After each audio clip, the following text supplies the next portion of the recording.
here. Yeah, I mean, they're kind of small buttons. It's kind of.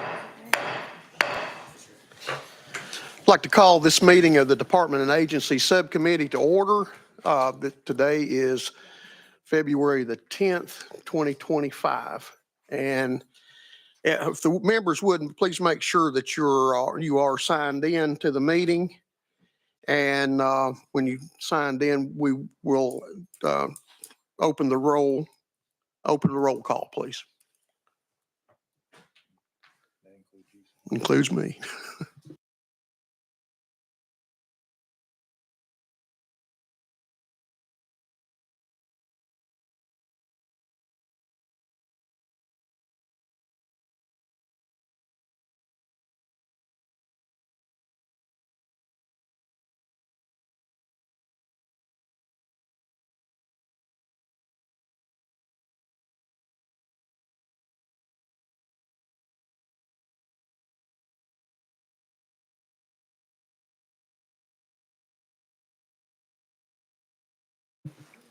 All right. Mr. Clerk, if you would, please take the roll.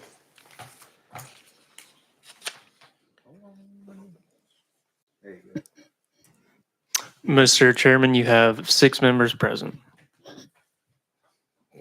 Thank you. So we do have a quorum.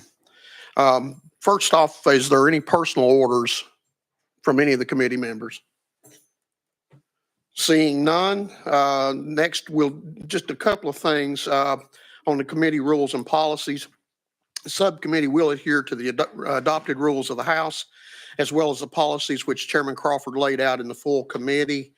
Again, a reminder, the amendment deadline for this committee is 10 a.m. on Monday, prior to our meeting on Tuesday. The deadline for testimony request is 24 hours in advance of each committee meeting, which would be 10:30 on Monday. If there is nothing else, I would like to do a couple of introductions. Of course, my assistant is Becky Gregory up in the office, and I have with me Trish today here on committee. Our committee attorneys are Matt Monday and Doug Garrett. Our research analyst is Nathan Witt.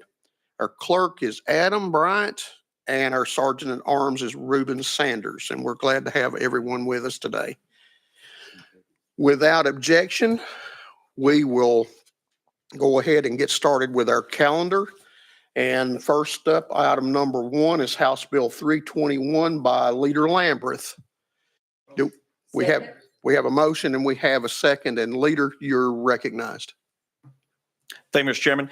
Members, this bill does exactly what it says it does. So we're getting rid of fax machines. I keep waiting for somebody to crawl up in front of the rock and tell me that they really, really, really want their 1985 technology back. But I hadn't found anybody that's fussed about it at this juncture. It just changes facsimile transmission to electronic transmission at several parts during the code. I do want to really, really thank Legal Services. There's probably a couple talented lawyers that don't like me anymore because they had to go through the entire code and find everywhere where it said facsimile transmission, which is not as easy as just to seek and find on a computer. But in all seriousness, it really is important, I think, that we keep up with the times on how we transmit documents with the state of Tennessee.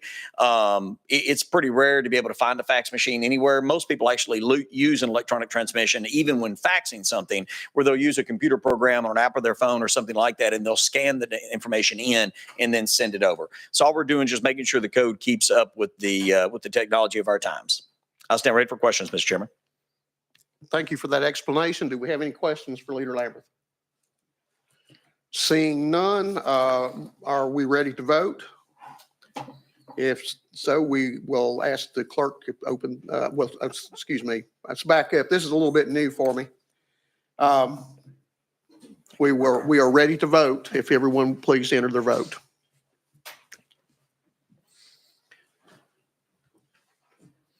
Anyone wish to change their vote?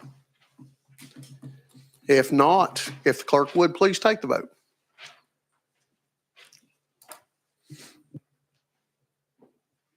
Mr. Chairman, you have 6 ayes.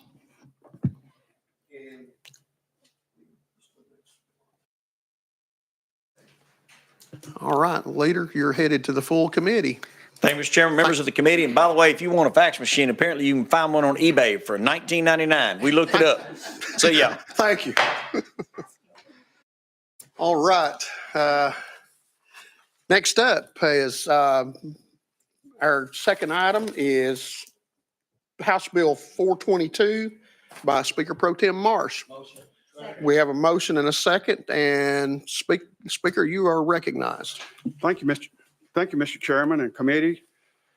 This bill was brought to us by the TWRA, and what they're asking for is permission from us to name items after certain companies or people that they don't have the option for right now. So this clarifies that the Tennessee Fish and Wildlife Commission has the authority to name real property and infrastructure under the jurisdiction of the Tennessee Wildlife Resources Agency.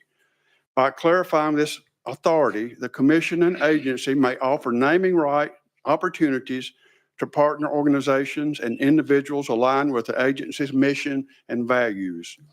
Examples of infrastructure that would benefit from potential funding of naming opportunities include shooting ranges, outreach and hunter education facilities, hatcheries, which produce 9 million fish annually to bolster sport fishing and tourism on Tennessee's lakes, and boat ramps, which are one of the most common requests that TWRA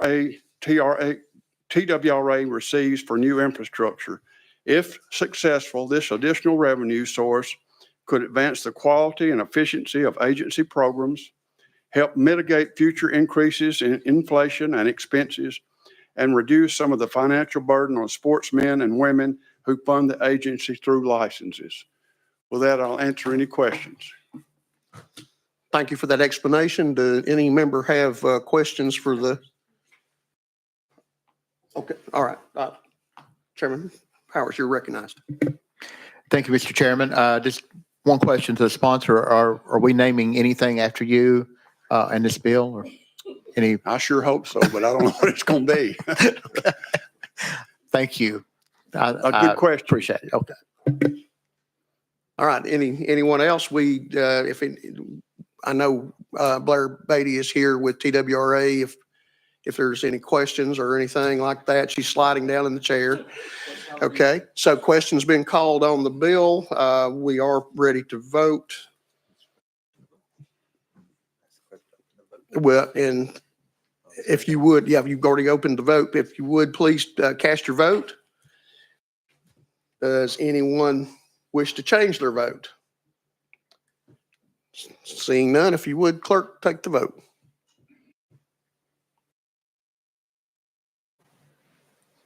Mr. Chairman, you have 7 ayes.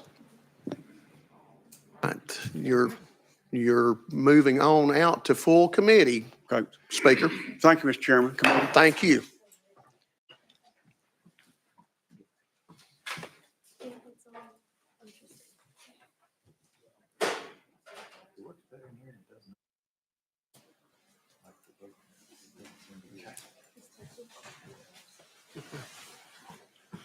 All right. Sorry, folks. Next up, we have House Bill 94 by Representative Shaw. We have a motion. We have a second. Representative Shaw, you are open to present your bill. Thank you, Mr. Chairman. Good morning. Good morning to committee. This legislation comes to me from a local government. Senator Wall and I received this information earlier.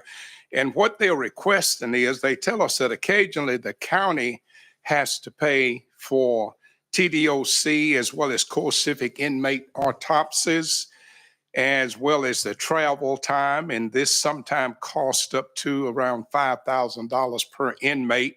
And what my local government is requested that these charges be paid by the state rather than by the county. Now, this has nothing to do with local citizens in the local jail. This has to do with core civic inmates and some state inmates that occasionally pass on.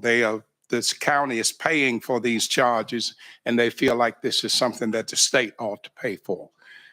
With that explanation, I stand ready for any questions to answer. All right, members, you've heard explanation. Any questions or comment? Okay, Chairman Powers. Thank you, Mr. Chairman, and thank you to the sponsor. The question I have is, how would this cover, like if you had a local, does the state pay for any local inmates currently, or are they all paid for by the local government? For by the local government, my understanding from my mayor. Okay.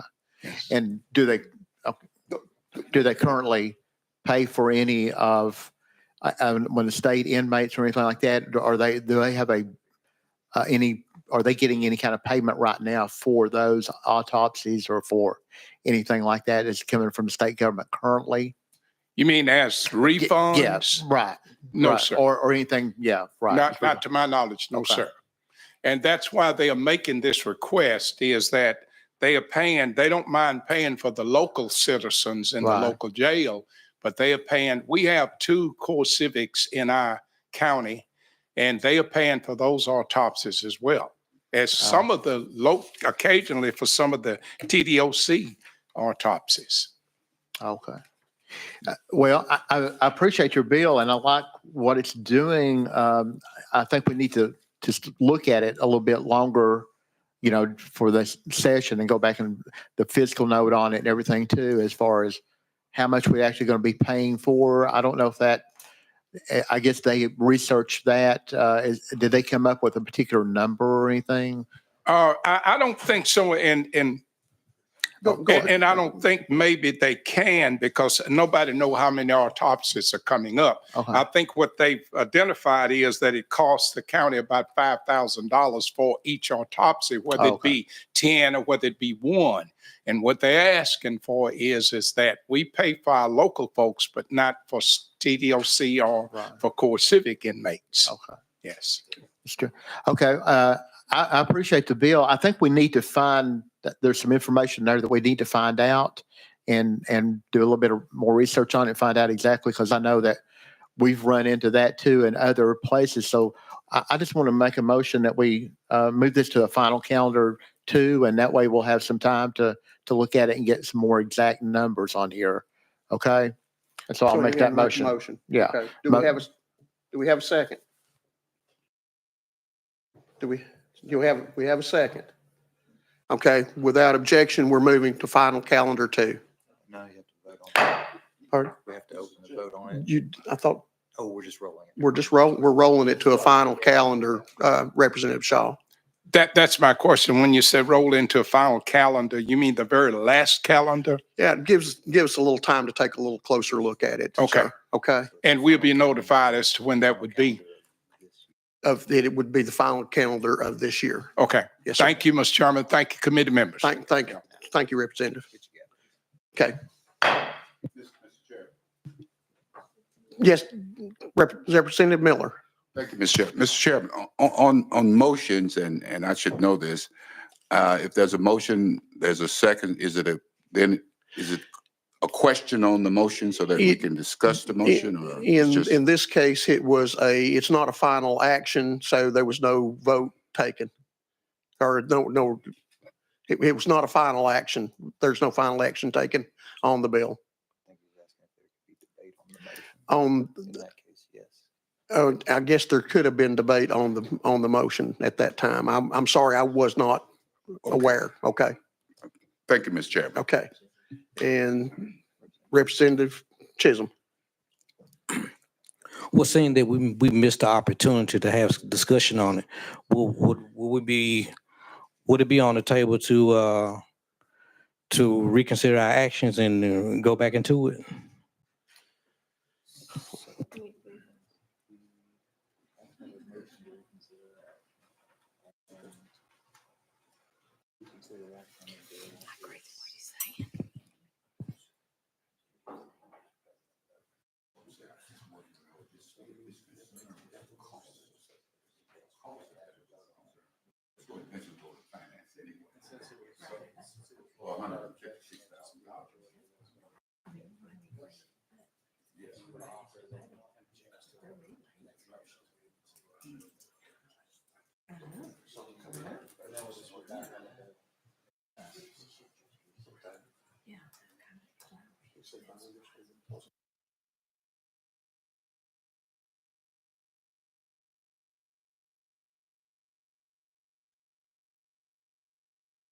All right, Representative Chisholm, the way I'm understanding is that there would have to be a motion made to revisit the bill, To reconsider. reconsider our actions, I'm sorry, yes. Are you going to recognize him to make a motion? Or do you wish to make them? Yes, I'd like to make a motion that we reconsider our actions and have discussions about the motion. Okay, You have a second, so we need to take a vote. okay. We'll need to take, we have a motion and a second to reconsider our action. And we do need to take a vote, please, and this would be just a voice vote. Anyone in favor of reconsidering our actions, please say aye. Aye. Any opposed? No.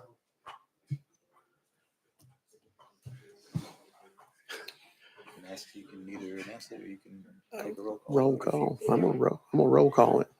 Okay. I think we need to roll call this one. So this is a motion to reconsider our action.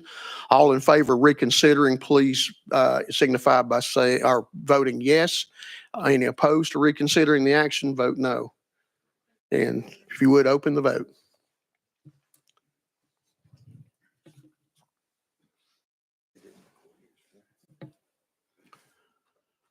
It's not.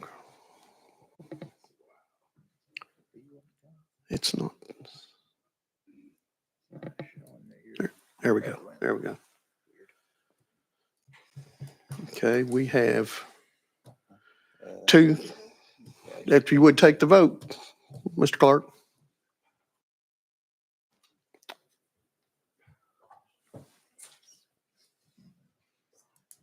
Mr. Chairman, you have 2 ayes and 4 noes. Okay, the motion to reconsider fails. Thank you, Representative. All right. Close it out. All right, ladies and gentlemen, that completes the calendar for today. So do we have a motion to adjourn? Motion. A motion to adjourn, and so we stand adjourned.